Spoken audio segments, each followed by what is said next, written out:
met, virtual traveller, and welcome to Stories from Lore, a monthly podcast that explores folklore and the stories it inspires. My name is Dawn Nelson, and I'm an author and professional storyteller. Today, I'm looking at the folklore behind black dogs and spectral hounds. The story from lore for this episode is my original story, The Lunarians Tale. Black dogs are a well-known feature of British folklore, so much so that there are many names for these spectral creatures. Appearing as fearsome black, curly-haired, flaming-eyed, ghostly apparitions, black dogs can be both good and bad. The most common name is Black Shuck, and this name hails from East Anglia. It is thought that this may be to do with the wiry, curly hair, sometimes referred to as a shock of hair, that Black Shuck is covered in. To the weary traveller, the being will come into view as if on a mist. This translucent dog is described as being anywhere from Great Dane size to as big as a calf. The only sound to indicate it is there is the soft pad of its feet on the ground, hence it is sometimes called padfoot. It has been reported by some that the black dog is a cyclops, with only one fiery eye in the middle of its forehead. But one thing is for sure, whoever sees the black dog of folklore is never quite the same again. You'll know you're looking at the black dog because your hair will stand on end and you'll get goosebumps across your flesh. So, what of its other names? Because there are many. Going back to the name Black Shuck for a moment, not only is it thought that this referred to the dog's black hair, the shock of hair, but also to have derived from the word skúka, which means devil in Anglo-Saxon. So, a wiry-haired devil dog, basically. In Yorkshire, the beast is known as the Barguest, Hairy Jack and the Padfoot, the latter name because, again, as I said, the sound of its feet on the ground as it approaches is padding feet. Gallytrot, Snarly Yowl, Yeth, Whist Hounds, Guy Trash, Skriker and Gert Dog are all other names you may hear used to refer to the hound, and in fact there are only 2 counties where the black dog has not actually been seen. Those counties are Middlesex and Rutland. So if you happen to live in one of the other 25 counties where you might come across this black dog, where exactly will you see it? Well, you might see it if you're out at the time when the veil is thin and the liminal space is just that little more elastic. So, these places that you might encounter one of these dogs are places of transition. So it might be the dawn or the dusk, or times of year when the veil is thinner. For example, the Beltane on the 1st of May, or the Samhain on the 31st of October, 1st of November. Or it could be a place like a crossroad, bridges, streams, rivers, or graveyards even. These are all places of transition because, although they may not seem it, graveyards are also places where they move from the living to the dead. They're a place when we move from life to death. In fact, there was a tradition where people would bury a black dog live under the corner of a church so that its soul could toll the bell for those who had just died. This saved a human from having to do this task, and this black dog under the corner of the church is referred to as a church grim. So what of the history of this hound? Well, the first written account of the black dog with this description comes in the form of the Saxon Chronicle and talks of the dogs of the Wild Hunt. The Wild Hunt is a spectral pack of dogs with men riding horses among them. It's sometimes associated with Norse mythology. The Saxon Chronicles were records which were written by different people in different places around the country during the latter half of the Saxon occupation of Britain. So the section where the black dog is referred to is from the Peterborough Chronicle, dated 1127, and here's what it says. Or rather, here's a translation of what it says. Many men both saw and heard a great number of huntsmen hunting. The huntsmen were black and huge and hideous, and rode on black horses and black goats, and their dogs were jet black, with eyes like saucers and horrible. This, to me, is particularly interesting because in Norse mythology, Odin is associated with the Wild Hunt and has 2 dogs named Jerry and Freaky. And Thor also has goats, those black goats that they referred to, Snarler and Grinder. So is this a witness statement or a record of some old mythology that the Christianised Saxons tried to tame, perhaps? I'll let you decide that. Almost 900 years later, in 2014, in Leiston Abbey, Suffolk, they found the bones of a huge dog. Pottery fragments in the area confirmed that these bones were potentially from around the 1500s. Could this have been a black dog? In fact, there is a story of a black dog not far from where this skeleton was found. The Black Dog of Bungie, Blythe, Suffolk, is the most famous sighting of this being. On the 4th of August 1577, a large dog burst through the doors of St Mary's Church, Bungie, accompanied by a clap of thunder, and ran up the aisle and past the congregation, killing several people as he went. And then, disaster upon disaster, the church steeple fell in, killing a few more, and then the dog disappeared. A quote from the Time reports, "All down the church, midst of fire, the hellish monster flew, and passing onwards to the choir, he many people slew." This encounter led to them being associated with thunder, which again takes us back once more to Thor and Odin and that Norse mythology. So, could that skeleton that was found in 2014, that was thought to have come from the 1500s, could that have been the Bungie dog? Well, I'll let you decide whether that dog is real or myth. If you do see one of these dogs, though, is it a good thing or a bad thing? Well, that depends on where you are in the country and which black dog you have seen. So let's take a look at some of the other black dogs of the UK. On the island of Jersey, Booly Bay has a black dog that is said to drag a chain along behind it. Whilst people aren't physically harmed by this dog, they seem to become psychologically damaged.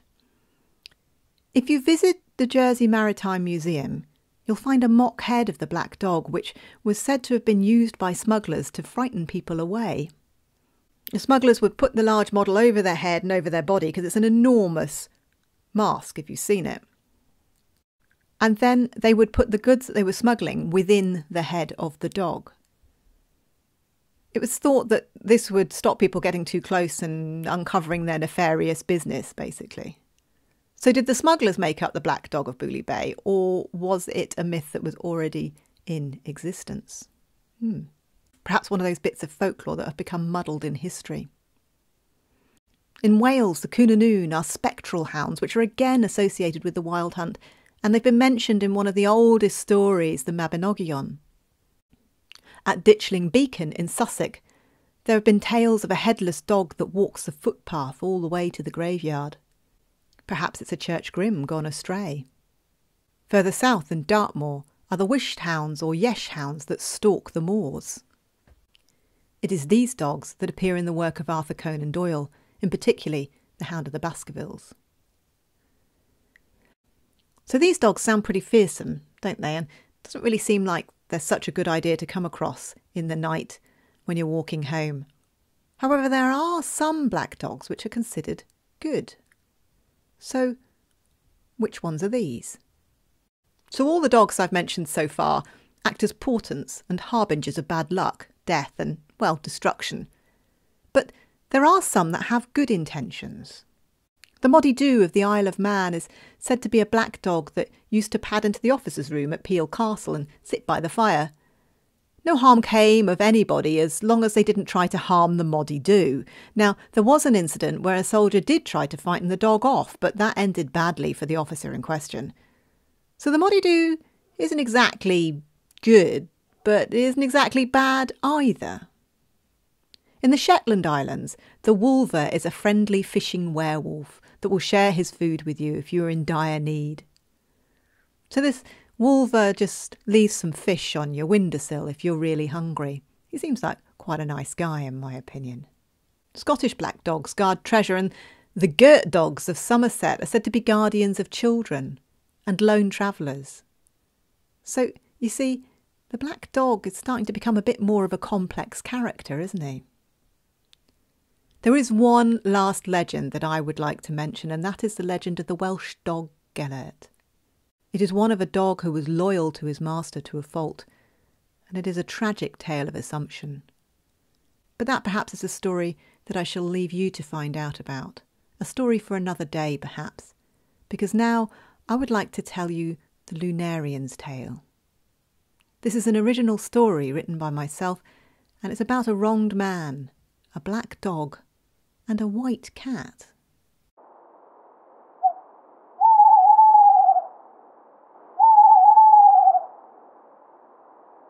In the village of Tolbury Darcy, there stands a murder stone. It stands by the canal and marks the site of a crime that took place over 1,500 moons ago. Around it grow forget-me-nots, but they need not worry. On the night of the murder, the moon wore a hazy corona and sat low in the sky. Peering through the window of the Black Dog Inn, this is what it saw. I don't believe a word of it, I tell you. It always worked for me, stuffing an old shirt with straw and sticking a hat on it. Well, now that's doltish. John Staple slammed his fist emphatically down on the bar. A local arable farmer and well liked by the villagers, long days in the field meant long evenings in the local inn. Staple had a reputation, though. His wife had died young in childbirth, and as a result, he was one of the only bachelors left in that village. Women queued up to look after him and his young son. You can't be serious, John. Hanging dead crows from a stick still sounds like voodoo to me, Arthur Brigg replied, smirking into his tankard. Dialectic jousting with this particular farmer was his favourite occupation. That and his beloved chicken farm. It's all about sending the right message, Arthur. Crows beware. John emphasised this point with wide eyes and a theatrical wave of his hand, culminating in an eruption of laughter from the locals, which caused the copper pans hanging from the wooden beams to rattle and tinkle slightly. The revelry was interrupted by a gust of wind bursting through the old oak door of the inn. With it brought Elijah Brannigan. The local ironmonger's broad shoulders filled the doorway, his outline black against the night sky. "Staple!" he bellowed into the pub. "Staple, I'll have you!" John turned on his bar stool to face the figure in the door. The inn was silent. "And how can I help you, Elijah?" he smiled calmly. The furious being that was Brannigan now stood inches away from him. Arthur Brigg reviewed his position and edged away from his fellow farmer, towards the far end of the bar. He was not a small man himself, but there were few who'd taken on Elijah Brannan. "Now, Elijah, calm down. We don't want any trouble here, do we?" he said as he backed away up the bar. "He's been having it away with my wife. Do you think that's something I should be calm about?" Elijah was spitting with fury as his hand gripped the bar beside John, his knuckles as white as the moon. John said nothing and turned purposefully in his chair to face the bar again. Taking the final gulp of his pint, he pushed the tankard towards the barmaid Alice and asked for a refill. All eyes were on John Staple. Lurching forward, Elijah grasped the front of John's smock and forced him round in his stool. "Don't you turn away from me, Staple. What have you got to say for yourself?" he said. Attempting to prise the fingers away, but with little success, John stood up from the bar, with Elijah still attached. He matched Elijah in height, but did not carry the same sheer mass. The inn held its breath. Not a tankard clinked, not a chair scraped. They were silent in anticipation. Calmly, John replied, "Now, Elijah, what makes you think I would want to cause a man of your standing such distress?" Elijah's face creased. "Don't try to fool me, Staple. I know your sort." "I have no quarrel with you, Elijah. When do you think I've had the time to service your wife?" There was a deep intake of breath from the villagers. Had the inn not stood on strong foundations, it may well have been consumed with a collective vacuum. The only thing that stirred was the sleeping cat on the corner of the bar, a huge white beast named Panga Ban. It lifted itself from its sleep and stretched its paws towards the pair, mercifully breaking Elijah's concentration long enough for Alice to intervene. He's been here all evening, Elijah. John knows better than to mess with you. Now come on, have a drink and be friends, she said. Elijah pulled his hand away from John's smock and stood tall against him. I'll have you, John Staple. One day your sins'll catch up with you. John took back his empty tankard and raised it to Elijah. God bless you, Elijah. I swear I have done nothing to your wife, as God is my witness. Seething, Elijah turned on his heel and stormed towards the door. Stopping before his exit, he turned to John with a sneer. You'd better watch your back, John Staple. If I don't get you, old Shuck will. In the silence that followed the bang of the door, Brannigan's footsteps could be heard pounding the lane. Arthur slid his pint back up the bar to rejoin his friend. Old Shuck, indeed. I never heard such codswallop, he said. And the pub joined him in raucous laughter that no doubt Brannigan would still have been able to hear as he retreated along the path. Stroking Pangaban, John muttered, Think I can thank you for saving me from that beating, Panga, me old friend.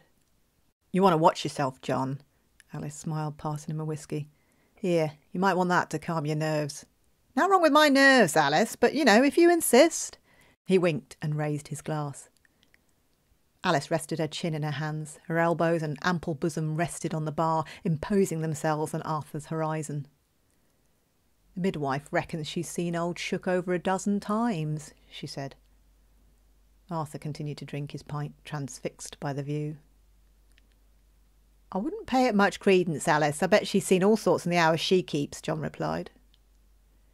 Maybe so, but she swears he follows her on her bicycle some nights, trotting along beside her. She reckons he's some kind of guardian, of women and children, making sure the bairns are delivered safely into the world. Says he's huge, the size of a calf, hair all wiry and his eyes all glowing. Gives me the creeps just thinking about it. She shuddered, and her breasts swayed in their white linen hammock. Shaking his head to break away from Alice's hypnotic display, Arthur took a long swig of his ale. I thought old Shuck was something us farmers made up to keep away the beak hunters and sheep rustlers, he said, wiping his mouth with the back of his hand, pushing his tankard forward for another refill. I've seen it. I've seen him with my own eyes. William Exshaw roused himself from the chair beside the fire. He ain't no myth. Midwife's right. Huge thing he is, with eyes that burn right into your soul. I'd watch out if I were you, John. I've heard he's got a taste for sinners.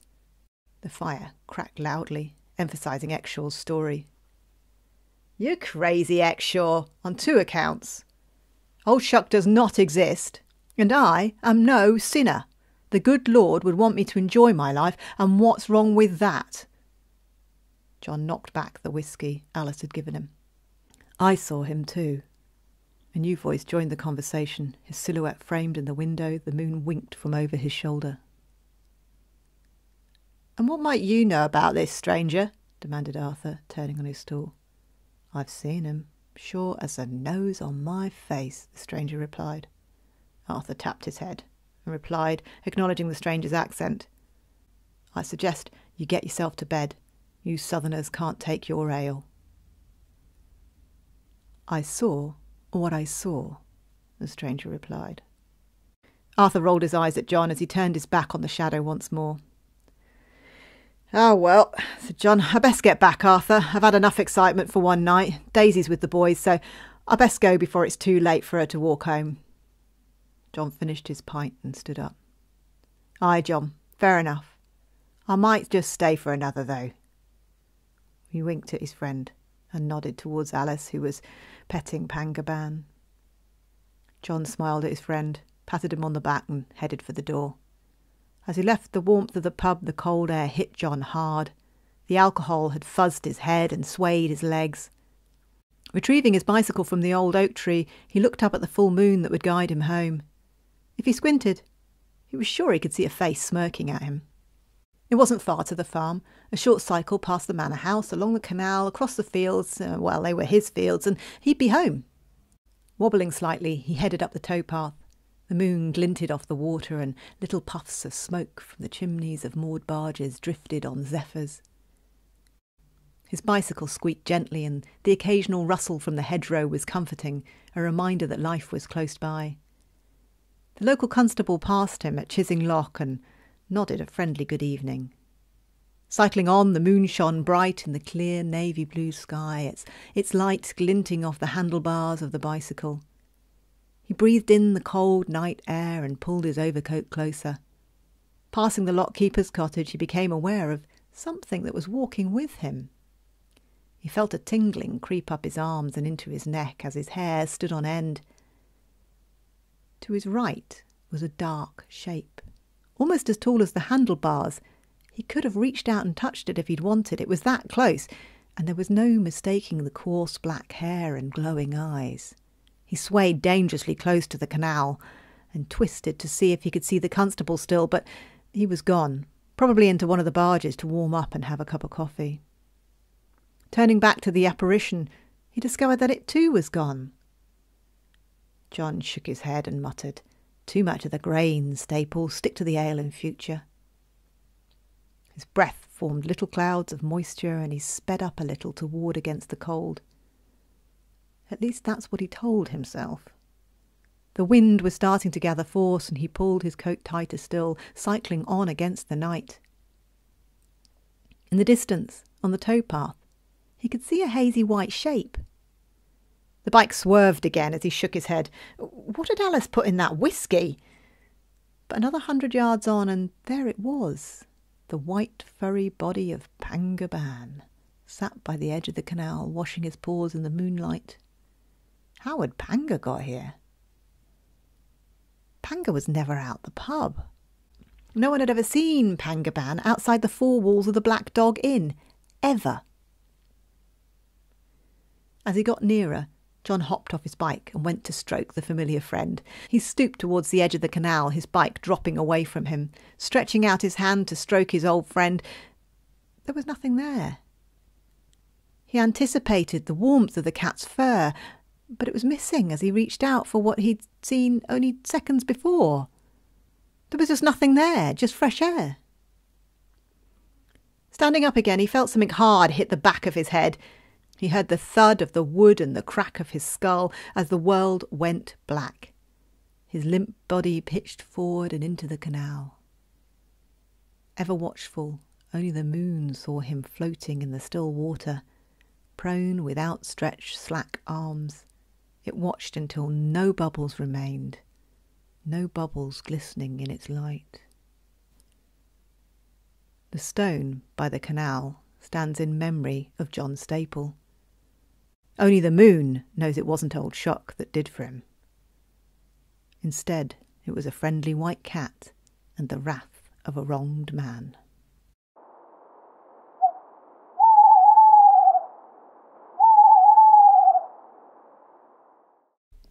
I hope you've enjoyed this episode.